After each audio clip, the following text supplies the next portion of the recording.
Hey, Teddy K here for the Best Buy blog, and in this video we are taking a look at the Google TV Streamer, Google's latest set-top streaming box, available at Best Buy now and doubling as a smart hub. This is the first time Google's made a streaming box as opposed to a streaming device. Now, you may remember that previous Chromecast devices or previous Google TV devices looked something like this. This is the previous Chromecast by Google TV, but we now have a different design. This time it is like a streaming box, so it's something more similar to what competitors have been offering for the longest time, which also means that you're going to see it more likely in front of your TV as opposed to something that hides behind it. So with a different design, we also have more ports, and the addition of an Ethernet port I think is important because if you have your Wi-Fi router nearby the TV, I would actually recommend that you plug it in through an Ethernet cable. That way you won't have to deal with Wi-Fi or even compete for bandwidth with other devices. It just makes everything a lot more seamless. Not that it matters though, Wi-Fi is still very good on this device, but just one thing to mention. Another thing to mention too is that yes, there's an HDMI port because you definitely need it, but there's no HDMI cable in the box, which is very unfortunate and something that I feel like Google should have included. But in any case, if you have one lying around or you get one, you buy one along with the device, all you got to do is just plug it into the TV and then you're good to go.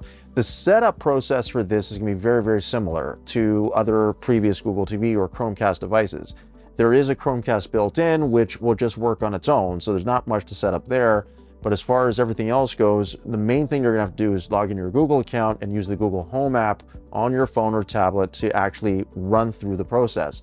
You don't do a whole lot on the TV itself. A lot of it is actually done on the mobile device that you have. So you're gonna need a phone or tablet ideally to do this. There is a way to do it with the remote on the TV, but frankly, it's a lot faster and a lot easier to understand if you do it through the app. The big deal here is that the Google TV Streamer is not just a streaming box, it's also a smart home hub. So you're not only connecting or you're not only watching the content that you want to watch, but you'd also be controlling the smart home products that you have as well. This is a bit of a tricky situation only in that you have to, now if you have a Matter, if you have smart home products that support Matter or are part of Google's own suite of smart home products, then the setup is going to be a lot easier in that case. But if you have more legacy stuff that can work with Google Assistant, for example, you're going to need to also set those products up through the Google Home app again. Even if you've already done it, the main reason for that is so that you can get them to be visible on the TV. So when you access Google Home through the TV streamer, you'll actually be able to control them through the remote. This is actually very good because if you wanted to control certain smart home devices but without using voice and not disturb anybody who might be sleeping, for example, it's a very, very seamless and silent way to do it. As for the interface itself, that's going to look very, very familiar, especially if you've used a previous Google TV product or especially the Chromecast by Google TV. A lot of similarities here, so the way everything looks is going to be very similar. What's changed though is the remote. So this actually plays into changes on the interface as well. The remote is a similar design, but you'll notice it's longer, and that's because it's got more real estate. So for example, you have now volume buttons on the face of the remote as opposed to on the side like it was previously. Google's also moved around the buttons a little bit, so you have the microphone button underneath the back button, things like that. And there's also, of course, the YouTube and Netflix dedicated buttons, but in addition to that, you have a star button. Now this is a customizable key so that you can customize it to either bring up your Google Home devices on screen or to go to a favorite app of yours. You can only pick one right now. I'm hoping that Google expands on this to make it so that if you double click it or you long press it, that it will do something different as opposed to just, you have to choose, right? Because it's either Google Home or it's going to be launching an app or switching through the inputs on your TV. So there is an IR blaster on this as well, which means that if you plug it into either an EARC or CEC HDMI port, you will be able to control the volume on the TV as well through this remote. Very, very convenient. The remote also is your gateway to Google Assistant. Google says that Gemini, its AI-based platform, is involved in this too, but it's hard to know exactly how. It doesn't really go into too much detail, and nor is it that visible, but there are certain things that kind of give you clues.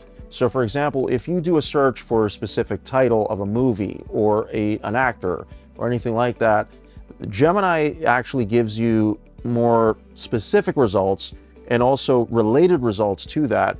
So all kinds of different content can present itself to you, along with would be, things like summaries and things like that.